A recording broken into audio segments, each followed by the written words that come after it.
This is episode 10 of the Unstoppable Actors podcast, and my God, are you in for a treat? In this interview that originally took place on IGTV, I speak with actress and self-tape queen Chantelle Rance. We dive into the unusual way she got started with her acting dreams, which is a super smart way that you can steal, what steps she's taken to land an agent, and how she's turned her low self-confidence around with her performances. There is so much goodness in this interview that you can steal from Chantelle to help you get started with your acting dreams or get to the next stage with them. I cannot wait for you to steal her nuggets and pearls of wisdom.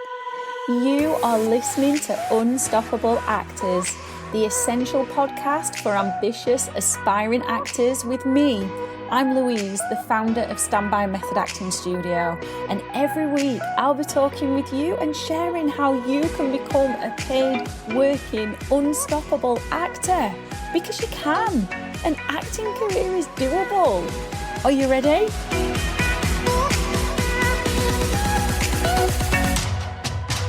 Hello, Unstoppable Actors. It's Louise here, and tonight what we are doing is the final Shine in the Spotlight series, which I am so excited about. Hello. Oh, how are you?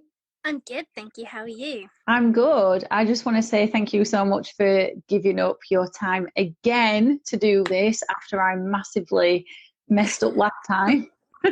That's all right. I'm happy to. It was a good dress rehearsal. So it's all fine. You know what? It was a really good interview as well. It was a really good chat. I was like, God, this has gone so well. And then we got to the end and I turned my phone off by accident and then it was lost forever. So the first thing I'm going to be asking you then is, how the hell did you even decide you wanted to be an actress? Well, actually, from when I was really small, I was always doing like impressions and messing around, and from school plays and stuff like that. It was just, I just loved doing it. And as I grew up, I kind of realised I did odd jobs here and there. And it wasn't until I had a job as a runner as part of the BBC, and I was just sat, because sometimes you would just literally be sat watching. And I was just sat there thinking, I want to be doing that. I don't want to be here. I want to be doing that. And it was always in the back of my mind. And I think like quite a lot of people, as you grow up, you get people around you saying, oh, that's difficult, maybe that's not for you. And that was what made me think, oh, maybe I need to have a go at like a 9-to-5 job, have a go at something else. And I tried that, and I either failed or I hated it. But it wasn't until I got this job that I was thinking, that's what I want to do, watching it from behind the scenes. And it was a perfect opportunity, because when I gave my notice, you had 6 weeks. So I had 6 weeks to find out everything I can about backstage, what goes on, what happens. So I kind of timed it quite well. So, right, okay, so I used to do impressions as well when I was little, and I had no idea that would lead me to acting. I used to do impressions of characters from Coronation Street, God knows why. So that's interesting, because I went to a Q&A with Al Pacino a good few years ago, 5 years ago, in fact, and he said exactly the same thing. He started off doing impressions or reciting characters from films that he'd been to the cinema with his mum to see, which is like so interesting that this is one of those little inklings of like, yeah, you're probably going to be following acting. So you did this runner job then, and you decided this is what you wanted to do. So how long did you say you're doing it for? 6 weeks? I'd only been doing it a couple of months. I think I'd been doing it about 2.5 months. But I had to give 6 weeks notice when you want to leave, even because I'd not been there overly long. Normally you have to give so many months, but if you're there for less than 6 months, you only have to do so many weeks. But I knew like deep down, even though it would have been an opportunity to get to know a bit more about the ins and outs, I thought, no, the longer I stay there in like a safe thing without pushing myself, I thought, right, you've got 6 weeks, find out all you can about backstage, about everything, and then go from there, really. So can you explain to those who are like maybe new to acting what a runner job is? Because I think some people might be like, oh, what does a runner do? Yeah, well, there's there's different runners in different departments, and I was actually part of the press team. So I'd be going to and from, like, I'd sometimes be sat if they're filming a scene. So I was doing part of it on EastEnders, and I'd be sat. I was very proud to be sat in the Queen Vic. I was like, oh, mental note, remember this. But I'd be sitting there, they'd be filming, and I'd be like taking notes. Where there'd be an on-set photographer who'd be like taking different things, and he'd be giving me some of the clippings and some of the examples of the photos he'd taken, and I'd run it back to the press office. I'd do things like you run around doing all sorts of little odd jobs, hence the runner title. So yeah, I was doing everything from getting cups of tea, which is a great way to find the ins and outs of everything, photocopying stuff. I'd escort like the actors to different places, to different interviews and things like that. And sometimes I'd just be sat going through the scripts, which I found really, really interesting, because you'd be taking out little bits. It'd have like a mark saying this is an add-in, things that were underlined which you couldn't tell anyone, NDAs, all sorts. So you do everything. It is one of those jobs which everything, run around like a headless chicken. That must have been like such a good introduction to the acting world. Like, you must have been learning so much. Oh yeah, it was amazing, because there were sometimes as well, I'd be sat like on a they were doing a photography session for one of these interviews for the soap magazines, and you'd just be sat listening, and every now and then they'd chat to you, and you could ask anything, just listening in, and just like a subtle, so what happened when you first got into acting, and stuff like that I was able to just pick little bits here and there, which was incredible. And it was also really interesting to find out how not to go about things. Like, I heard horror stories where there was someone who got a job as, I can't remember what he got, was it one of the valets or something, and he'd put his CV, and he'd put everything, he hadn't done a lot of work, but he put CVs anywhere and everywhere he could, and people were just getting really fed up.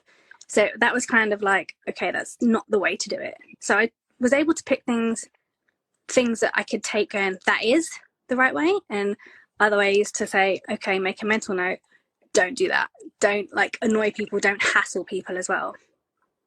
Yeah, oh my God, that just sounds like you soaked up so much. So you were saying you're working on this runner job, and you've just decided, you know what, I really want to do this. I want to be the person in front of the camera. I want to be an actress.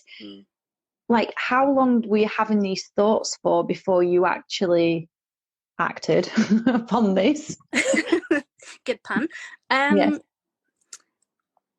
Well, I mean, I had the little thoughts here and there when I was at university and stuff like that as well. It kind of crop up, but I sort of buried them under the surface, thinking, no, there's people around you saying that's not like a proper job, that's not the right way to do it. So they were always there and niggling, since I was a teenager, since probably I was about 14, 15.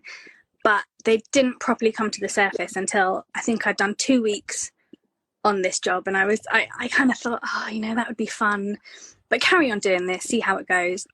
And as soon as I was watching this one scene, it just kind of hits you, and I was like, no, I can't imagine doing anything else. That's what I want to do.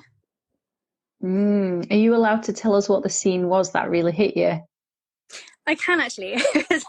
I just remember sitting there watching it, because they were all laughing and joking, and it was in the Queen Vic again, and it was kind of sat outside, and they were getting everything ready, and it was just outside it actually, and it was quite a cold day, and everyone was wrapped up, and I was freezing, and I remember they were just talking amongst themselves, and there was just like this real moment, and it was I can't remember his name, but he played Tamwa in it. He's doing so well now, and he just had this blunt expression, and he walked past, and he turned around, and they was just having like a really simple conversation with the woman that played his wife in it.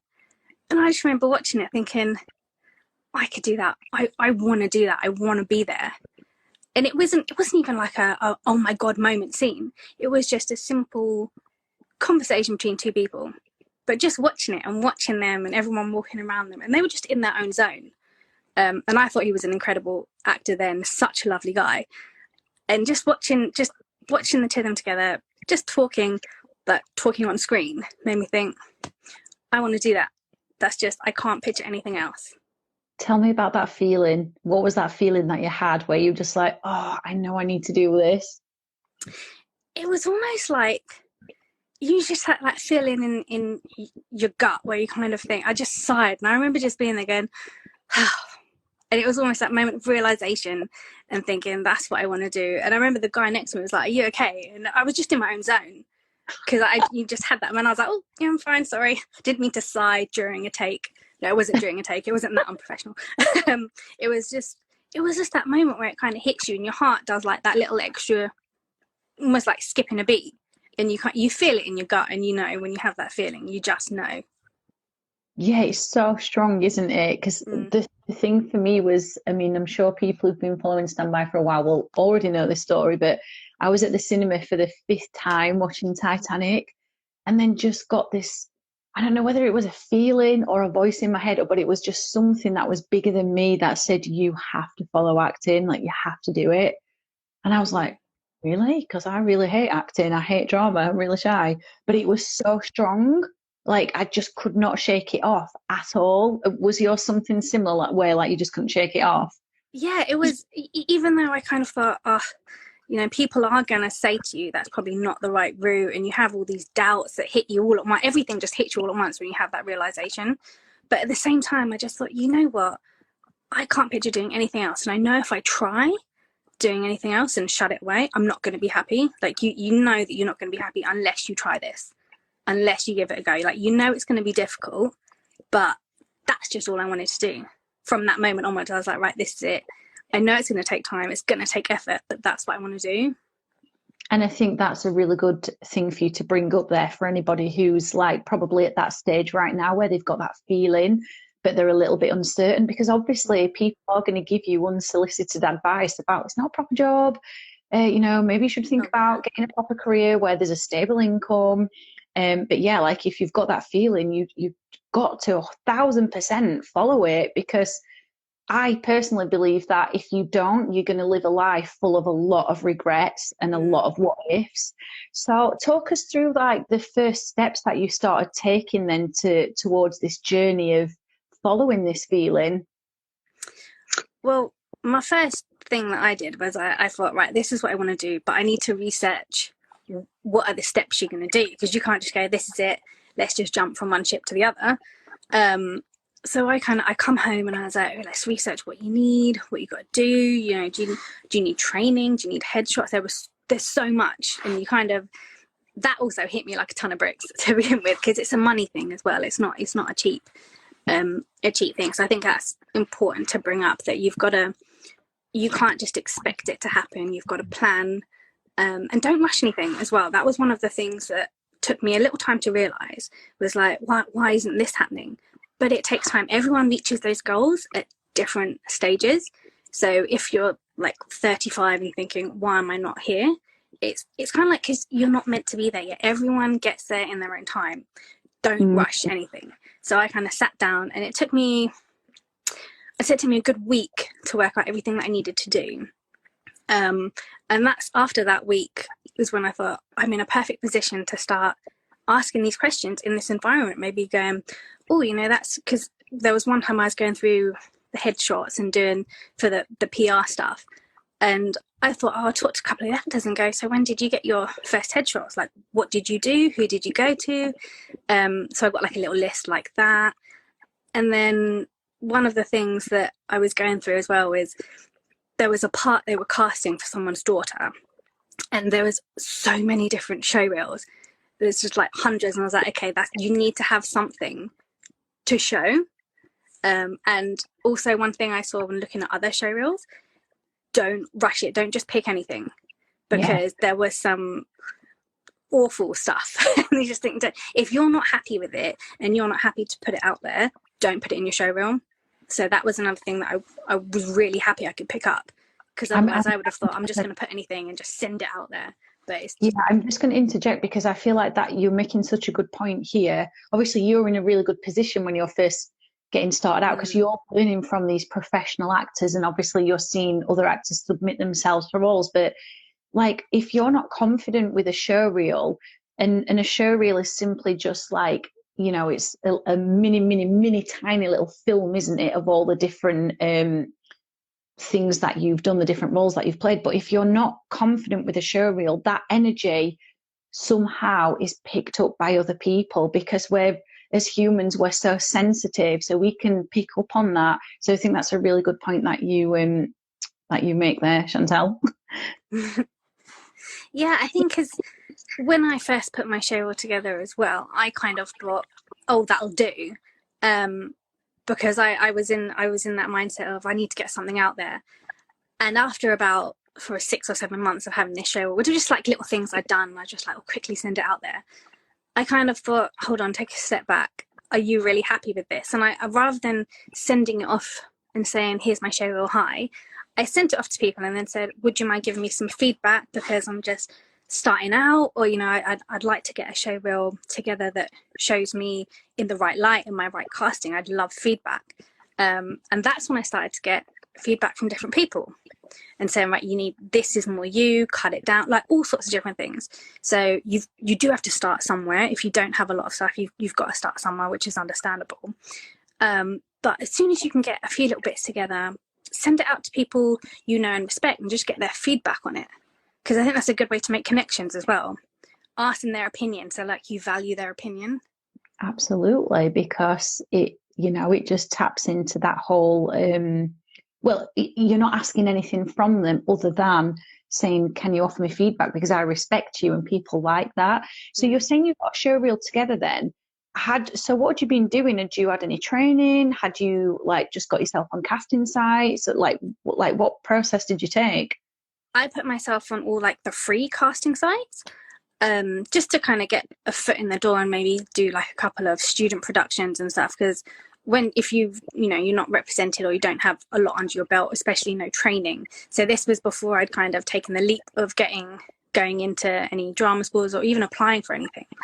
And then it wasn't until it was just like this little student film, and one of the guys there was saying, he was just chatting again when he was training, and I said, oh, so what training have you done? He said, in England it's very different, because he'd done some time in America. He said, in England you need some form of training. It's like, even if you don't think you need it, if you think, oh, I'm talented, I'll be fine, there's talent and there's training, you've got to mesh them together. So that's when I started talking to him about this, and he said, just apply to anywhere, give it a go, see what happens. Because applying and researching different drama schools and just different acting classes as well. So I applied to all sorts of random ones. And any drama school, I was like, yeah, I'll give that a go, it's fine. But in the back of my mind, I was thinking, I'm probably not going to get in here, but I'm going to apply anyway.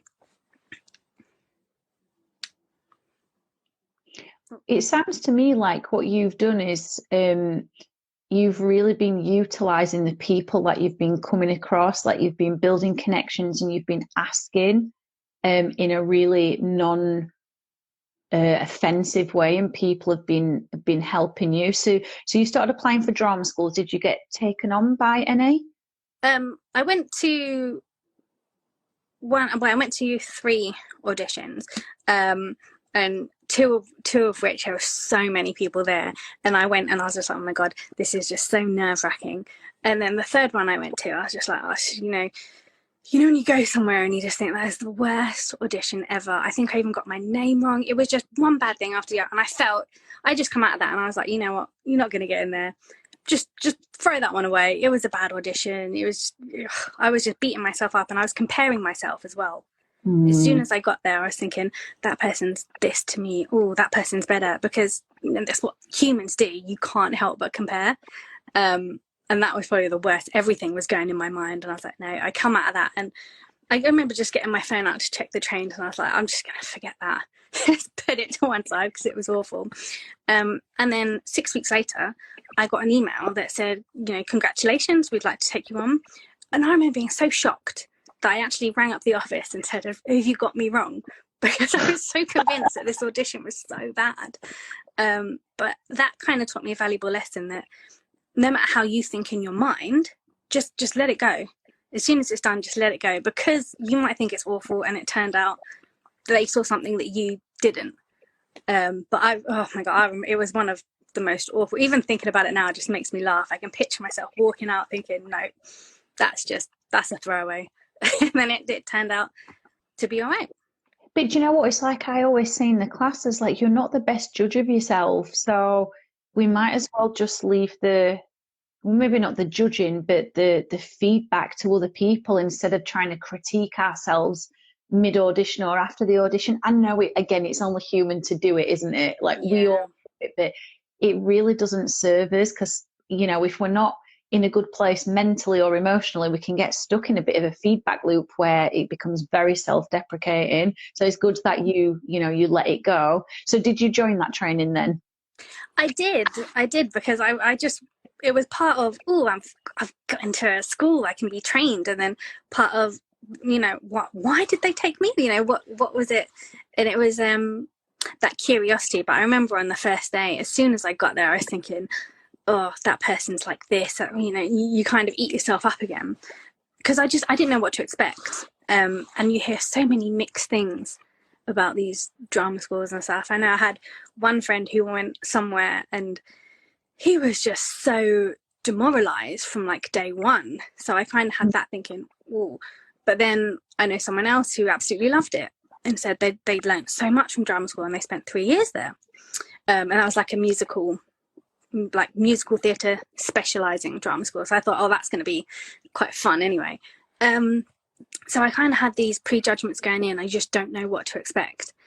And I thought, oh, I'm going to get my training. It's going to be fine. It's all good. But the longer I spent there, the more demoralised I got with myself and with my acting ability. I got very, very self-conscious. So I ended up having quite a negative time at this school. And I think that's another way. Don't expect anything. Because when I went in, I was a bit understandably nervous, but also thinking, oh, I'm at drama school, so it's going to be fine. Everything's going to be fine. I'm going to go from here to here. It's going to be great. But I had a really, really tough time. And I had one of our teachers was just, she'd pick out her favourites in front of the rest of the class. And it was just like, and again, it was like a punch in the gut because I used to dread going to class. But after about 3-4 months, I'd turn up and I'd be like, oh, I really don't want to go. And I was really at that stage where I could go one way or the other because I was starting to completely fall out of love with acting and the whole industry. Because if you really love something, you shouldn't be afraid and worried about going into that class. And I remember turning up and I was like, oh, I'm really, really dreading this. And that was the point when I thought, no, you need to look elsewhere. It's not the be all and end all to have drama school training. I mean, it helps, but you've got to get the right training. And if you're not happy and you've got someone that's putting you down, I think that's the worst thing, to put you down and don't help pick you up. Because it's one thing saying, you're crap at this, but how can I get better would have been something much more helpful than, oh no, I don't like what you're doing, and then just leave it. Because then I come out of that class thinking, I don't know what I'm doing wrong. I don't know what to do. And I could see it in when we were doing a scene and stuff. I could feel that I wasn't putting in the right amount of effort because I was afraid and I knew that it's going to be negative. I had this thing in my mind. I was like, I know she's going to say I don't like what you're doing, so why bother? And that was a really, really low point for me. You know what?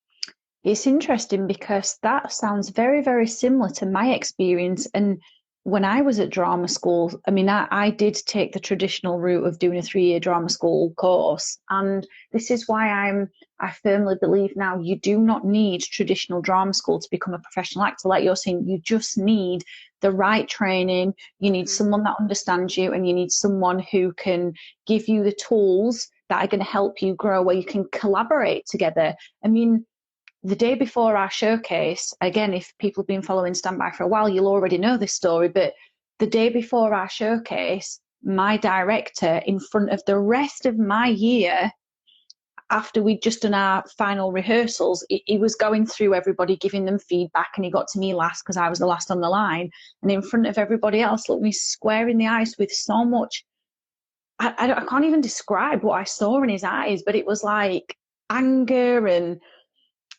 I don't know what it was, but he just looked at me and said, "That was fucking shit."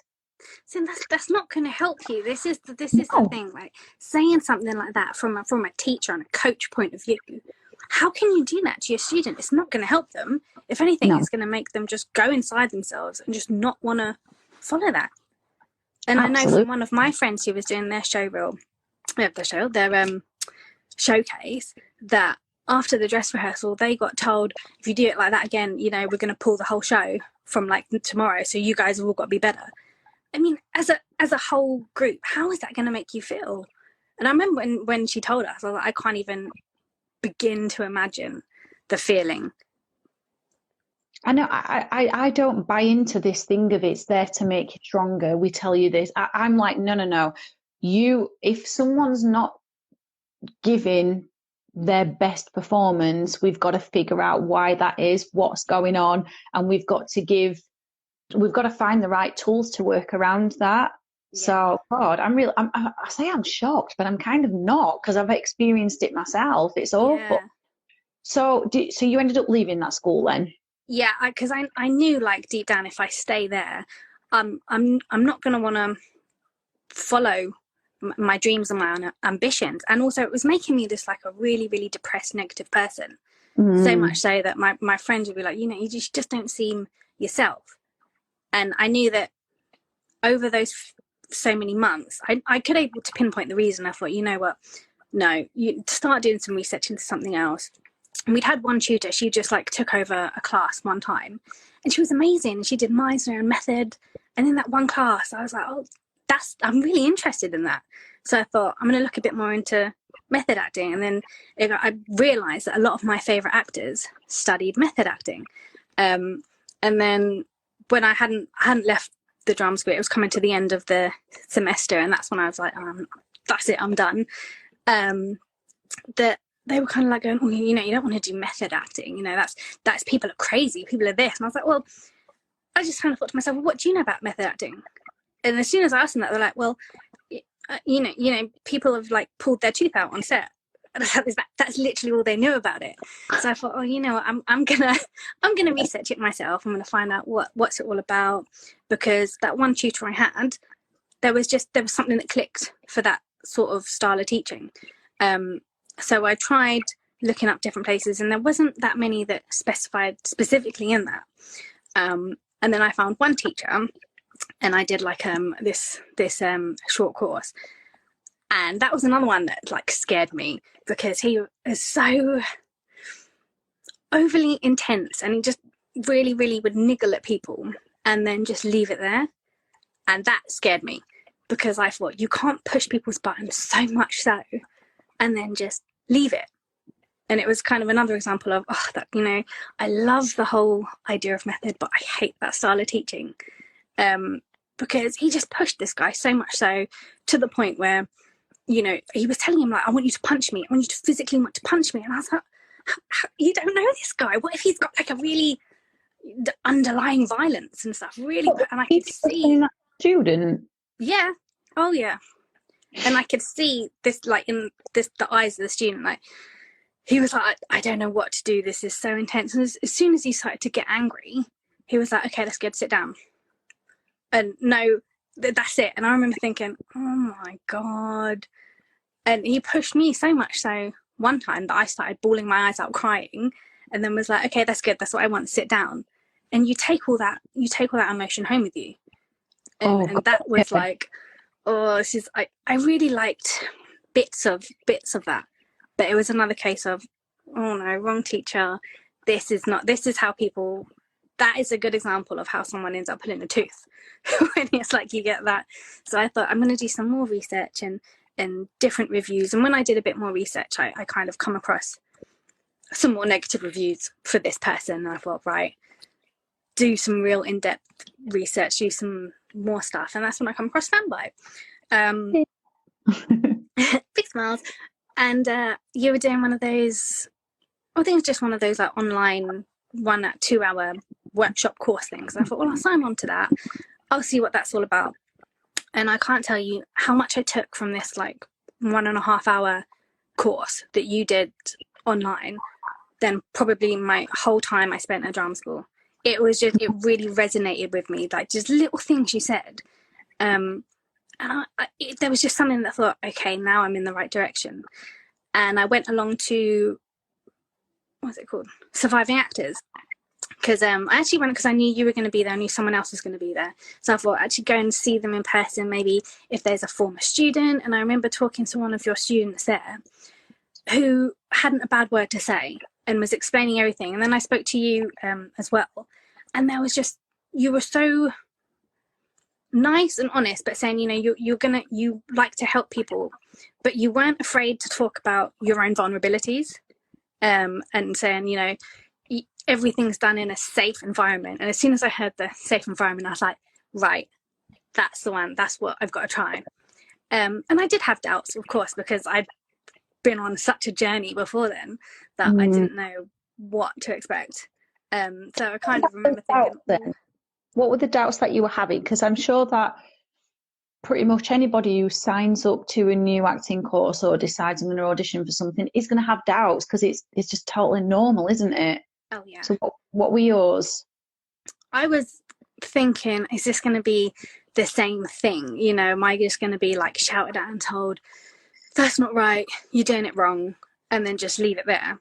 And also because I, you know, tried the little bit of the method before and I saw what happens when it's to the extreme. I had that inner worry, like, oh my God, it's going to be an extreme one again. You're going to take us there and just leave us hanging. But also I'd only like briefly touched on things. So I thought, is there more to it? You know, how much am I going to actually learn? You know, I took a lot from this one thing I did, but is that a selling point? Because you kind of think, oh, people always sell you stuff, and then you buy into it and then go, oh, it's not quite what it seems. Especially with drama schools and stuff, they're so expensive these days that you really, it's an investment, and a hell of an investment. So you have to know you're on the right course. So there was quite a lot of doubts, and I remember thinking, it's really, really good value. Is it too good to be true? That kind of crops up in your head as well. So there was quite a few little niggles like this, but a lot from because I'd been burned before from my training, so that was really playing on my mind. Yeah, and I can totally understand that. So you then auditioned for us, didn't you? Yes. Yeah. So how long have you been training with Standby then? How many modules have you taken? 4. Yeah, 4. I was thinking as I 1, 2, 3. Yeah, 4. And 5, what keeps you coming back? 4 or 5. Oh, sorry, I don't know if you heard me. I said, what keeps you coming back then? Because obviously, you know, you've done 4. They're 10 weeks long each, so that's obviously 40 weeks. Come on, Louise. Big math. It's like Sunday night brain. Mine's all frazzled as well. Oh, I was not good at maths anyway, but I can't work out how many, like, if that's a year. No, that would be just that. If it's 4 or 5, it would be like a year and a half, something like that. So what keeps you coming back? I can see myself, like, I'm taking those steps, going like my acting's gone from here to here. And I remember I did a showcase after training. After I did 2 modules, and then I did this showcase that I took part in. And I remember that there was other actors there that said to me, that performance, we really love that performance. What did you do to get into that character? And that's when I was like, oh my God, it's like someone's asking me what I actually did, because they liked my performance. And that was like a big pat on the back. I know I'm in the right direction. And also, there's so much focus in each module. It's not just kind of like in one module you cover 3 or 4 different things. It's one module to one specific area of method acting that you put all your heart and soul into, to take into that as an acting tool. And I've liked the detail, the in-depth, and I can see myself, and I know from other people watching me who've said you're really coming along, and I know this in the time I've spent with Standby, that my acting's gone up a notch. That's so exciting. I was really happy. Yeah, I'm really excited, because in the last interview, the one that I totally messed up that we did, you were talking about, like, you've got an agent now, haven't you? And they were talking about self-tapes and how well, you could tell the story of it because it's your experience, but you didn't talk about the showcase. So that's really, really exciting to hear that other people are noticing your talent improving as well, and that they're enjoying what you're doing. So do you want to share that story about your agent then? Yeah. Again, since I was training with Standby, that I've been able to get an agent, and a really good agent that I feel happy with. And I got just like a really good vibe from. I think that's important as well. When you get a good vibe from someone, you can tell it's, you know, that feeling in the gut again. You can tell when, okay, this is the person who I'm going to trust to work with me. But they were doing these self-tape, just little self-tape things. And I got sent one through, so I did it and I sent it through. And I remember he said to me, he was like, I love that because, you know, I was in the moment. I took them on a journey. They were really into the scene. They were just there. They could picture everything because it was like I could picture it. And they could see me in this the environment, the whatever I was doing. I took them on a journey, and they were totally there for the ride. And it was like, really well done. And that's when I was like, yes, that's what I want. You know, that's the feedback. When someone says you've taken them somewhere, you've had an effect on them. That's when you know you've done your job. And there's no better feeling than that. Exactly. You know you've not done your job when they're saying, God, how did you learn all those lines so quickly? Yeah. That's when you know you've not done it. Yeah, when it's I really liked your outfit in that scene, or your makeup was good. It's like anything to do with the acting. No, okay, brilliant. And that's so exciting as well to hear that from your agent, because, you know, it can be quite lonely in the acting industry, can't it? So to get that feedback from, I know obviously you get feedback every single week in your training at Standby, but to get it from someone else who's took a shot with you and is like, yeah, you know what, I feel this person is in whatever sense good enough for me to represent, for them to say that, it's that validation that we do need, don't we? Yeah. Oh yeah. And I think that's another thing as well, something that I didn't rush with, because I know I kind of had these feelings that I have to get an agent. If I don't have an agent, I'm not going to get anywhere. And that's not the case at all. Take your time, because you can be, speaking from experience, you can be part of a massive age and have, you know, they can get your name wrong. They won't even acknowledge you. They'll forget about you. So it's not all about, oh, I've got an agent, I'm fine. It's just take your time, you know, research, because there could be someone with a tiny little boutique agency just starting out that's the perfect fit for you. So don't worry about that. Don't let that get to you. Yeah, definitely. I always believe that, like, if we're in this for life, you don't need to have achieved everything in like 6 weeks, because you can work this alongside whatever job you're doing, you know. Oh, and what's your job, Chantelle? What do you do to support yourself financially? Well, I do the dog walking now, because I love my animals. And then I was doing quite a lot of stuff in the sports world that just shut down. So when that all went, I kind of had that moment like, oh my God, I'm not going to get anything because I'm not getting any work. You know, my industry went, you know, no jobs. There was no racing, no nothing. And that's where I did like a lot of my work. So I was like, oh no. But then I had the dog walking on the side. So I did that a bit more. I'm out in the open, and it's not a huge amount of money, but I'm able to save. So I think you just have to navigate things as well. So no matter whatever job you have, you could be earning megabucks on the side, or you could only be earning a small amount. Just if you know that this is what you want to do, just, you know, save, budget, because no matter what you pay, it can all be achieved. It's all very, very achievable. Because I mean, my pay went from here to here, and then I just started saving, budgeting, little things like that still make me able to carry on going.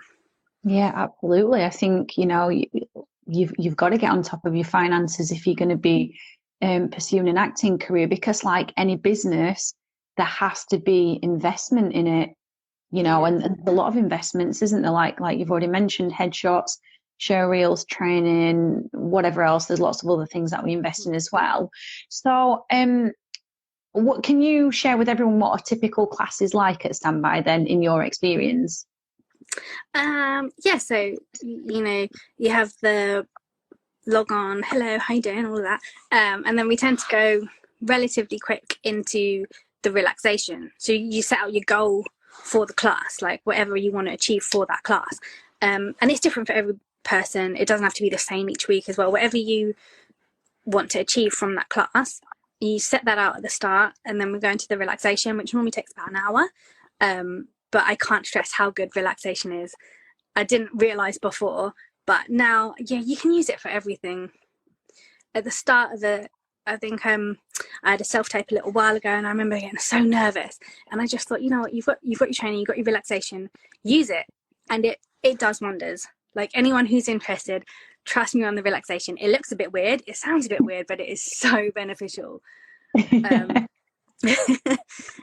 Yeah, so after we do that, depending on what module you do, then you'll have the second half of the class will be on the exercise that you've laid out for that week, which can be anything. It could be working on the script, or it can be maybe sense memory.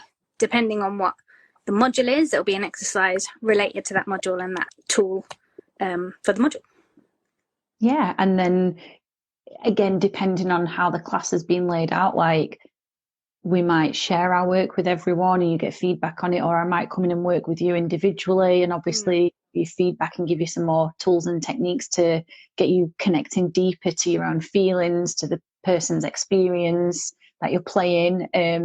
So what, well, I guess you've kind of already answered this, but we'll just go back over it again. Like, what differences have you noticed in your own acting, not from an agent's perspective or someone else's, but from your own perspective in your acting through the training at Standby?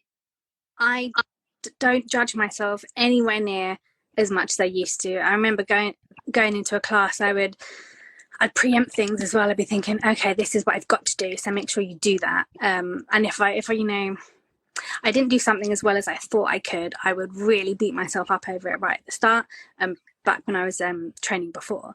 But now I think if I have a bit of an off day, it's like, okay, it's an off day, it'll be fine, tomorrow's another day. And, you know, and also the amount of tools and things you pick up, there are so many different things that work, different things work for different people. And I have picked up so much. And I'm also a lot more, I don't compare myself anymore. And I used to, that was one of my worst habits. I'd be like, oh, they're doing it better than me, or that, you know, they're taller than me, they're this. I can't obviously change my height unless I wear heels. But it was like, I would just compare all the time, and I don't do that anymore. I just think, okay, well, you know, they're different to me, so that's them, this is me. And also, if I get within this industry, you're going to get some negativity, but I've now learned to realize that that's other people's problem and not mine. And I think that's an important thing to learn. You know, don't beat yourself up. If other people come at you, that's their problem. If they don't like something, it's nothing to do with you. You've done what you can do.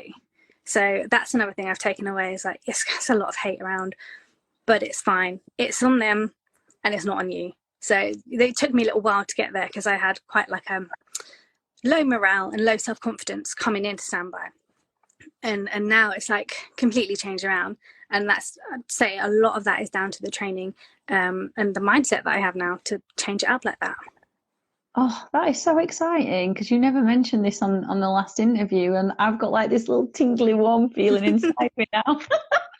Feeling of warmth. You know, it's, you know, I love that, because obviously my own experience of acting as well is like, I totally get you. Like, I really get you on a heart level when you're talking about the comparing and looking at everybody else and thinking, oh, they're better than me, they're this, they're that. Even not even just about the acting, like about their looks as well. Like, I know that that's what we all go through. And yeah, so to hear you're saying now you've got a much stronger mindset, it's like, it just really lights up my soul. I just love hearing that. Before, I used to, like, I'd walk into an audition room and I'd be like, oh my god, this I'm so ugly compared to them, oh my god, I'm this compared to them, that would be where my mind would go. And now, like, if I don't walk into anywhere anymore, but you go on a Zoom call or Zoom audition, I kind of think, oh, okay, well, you know, everyone's different in their own right. Obviously they see something in me, so let's give it a go. And I think that's one of my real massive pluses, is to be able to change that mindset. Oh, that's so exciting. So exciting. Like, that's the most exciting thing for me to hear out of everything, because mindset is key. It is so bloody key. Honest to God, it really is. I'm so excited by that. So I could just keep telling you over and over how excited I am by that, but I don't think that's entertaining people watching. What's your favourite bonus then? We give quite a lot of bonuses. What's your personal favourite one? Ooh, every time there's a business of acting and all the when you join the Facebook group and there's all these little mini masterclasses, all of those are so invaluable, because I can tell you now, you don't get any of that at any drama school. They don't even touch on that. So all of those little nuggets that you give us, and also the one-to-one, whenever you get like that one-to-one feedback, because again, from different training, there were so many people I never, I was just blended into the distance. So the fact that you can get that real genuine one-on-one feedback, this is what you can do to help you grow, are invaluable. So that's two things, but I like both. That's okay. I definitely think that's so important, getting that one-on-one feedback, because if not, it's like you said, you just, and like my own experience at drama school as well, which sounds very similar to yours, is you just sat there, you've been told what you've done is crap, and you're like, well, I do want to improve, but I don't know what to do.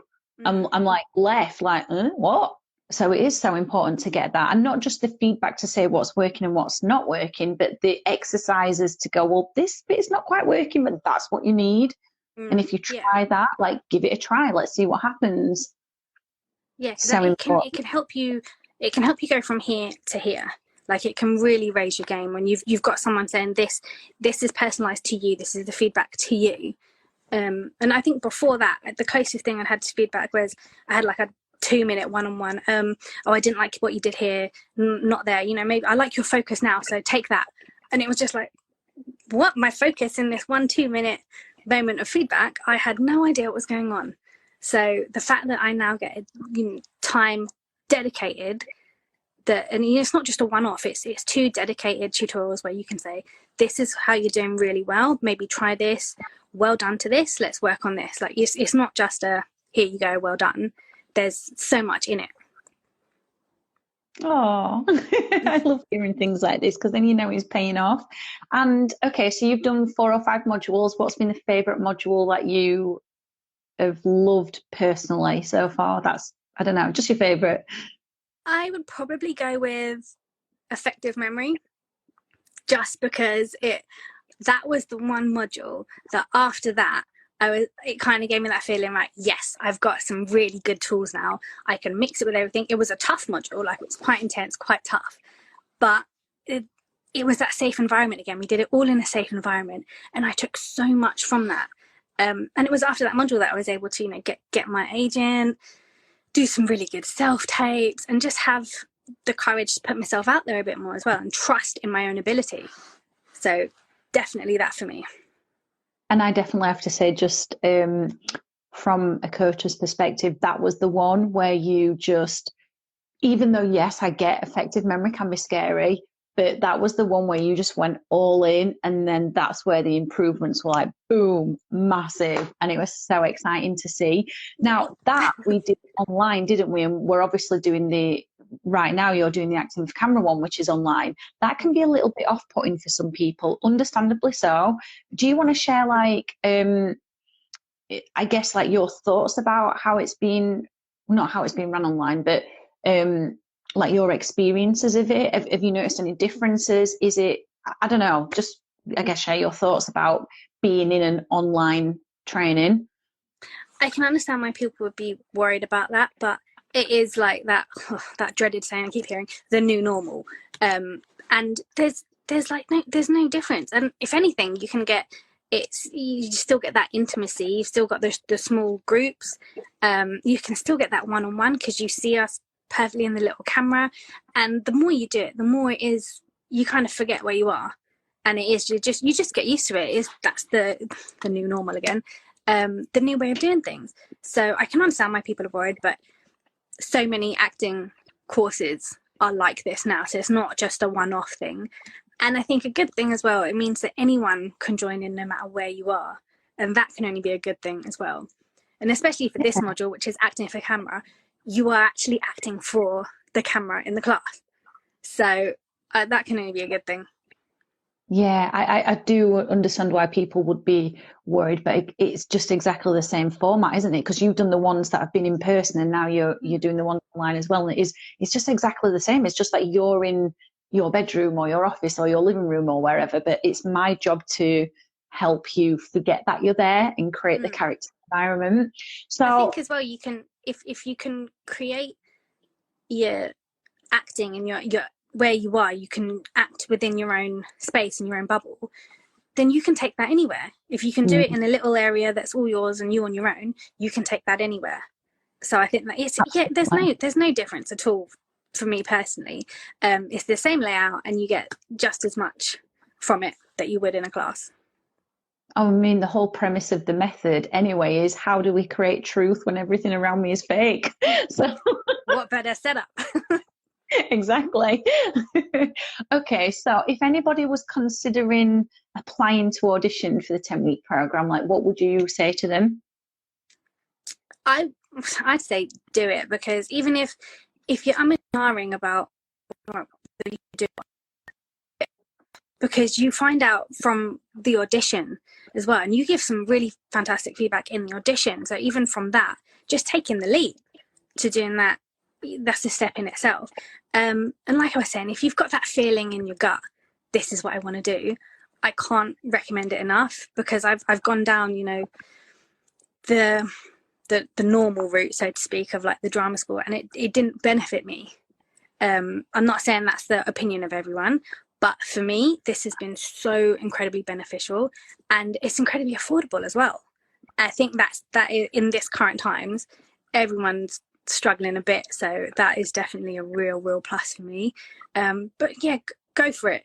Give it a go, and then, because I think a lot of people, once you take that leap and go for the audition, you have a moment of, oh my god, what's going to go on? But yeah, it's just take the leap, give it a go, because it's been so beneficial to me and a lot of other people I know. So cool. Well, thank you so much, Chantelle, for just giving up a second evening to do this interview again, which again, I messed up the first one. It's been really nice to chat with you again and actually find out some more things about you as well. I really love doing that, and I really appreciate you giving up your time and, you know, like, helping everyone else as well. You've given some really good nuggets as well about what you've done on your journey to becoming an actress. So thank you so much. Thank you. And I just wanted to say as well, I think Liz mentioned a little note in the chat that the support you get is second to none. Like, you get a safe environment and you are so supportive, and that is, I've not had that with anywhere else I've been. So I think that is also an incredibly big selling point. Anyone looking at taking the course, you get a lot of support. So don't worry. Thank you. Yeah, it's definitely my aim to support you as much as I possibly humanly can. So that's good to hear that you feel that as well. And yeah, thank you, Liz, for popping that in the comments as well. Okay, well, if you do want to reply, I will pop the link into the description. Thank you again, Chantelle. What an amazing interview that was with Chantelle. Well, as I've already said, if you're looking for a super supportive group of aspiring actors and actresses with similar goals to yourself to train with, to help you find the success you crave with your acting dreams, I highly recommend you get your application in for the 10-week adult or youth method acting program ASAP.